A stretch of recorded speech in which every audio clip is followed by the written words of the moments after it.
స్టాలిన్ని ఓడించినటువంటి ఆ పర్సన్ సంబంధించి విఎస్ బాబు ప్రధానంగా డిస్కషన్ జరుగుతుంది. అతను గతంలో డిఎంకేలో పనిచేసినటువంటి అనుభవం కూడా ఆయనకు. ఇప్పుడు నేను ఏం చెప్తున్నానంటే అసలు జైంట్ కిల్లర్ అనే పదాన్ని చిత్తరంజన్ దగ్గర మేము అప్పుడు 10-12 ఏళ్ల వయసులో ఉన్నప్పుడు ఎన్టీఆర్ను ఓడించిన వ్యక్తికి జైంట్ కిల్లర్ అనేది పేరు ఉండేది.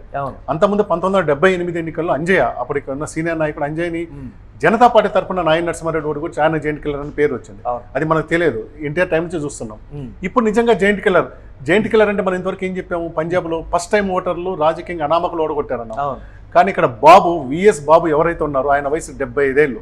స్టాలిన్ కన్నా 1-2 ఏళ్ళు పెద్ద. ఇతనేమి యంగ్ జనరేషన్ జంజీగా, నేపాల్లో లాగా జంజీ విప్లవం వచ్చి జంజీ వాళ్ళు ఓడగొట్టలేదు, ఒక సీనియర్ ఓడగొట్టాడు. అంటే ఇక్కడ నాకేమనిపిస్తుందంటే వ్యతిరేకత కన్నా స్ట్రాటజీతో స్టాలిన్ ఓడగొట్టారు అని అంటారు. ఇంకా నేను చెప్పాలంటే ఈ బాబు స్టాలిన్ మనిషి, స్టాలిన్ తరపున ఎన్నికలు చేసిన మనిషి కాబట్టి డిఎంకే స్టాలిన్ గుట్టు రట్టి తెలుసు కాబట్టి చాప కింద నీళ్ళ చేశారనుకుంటారు.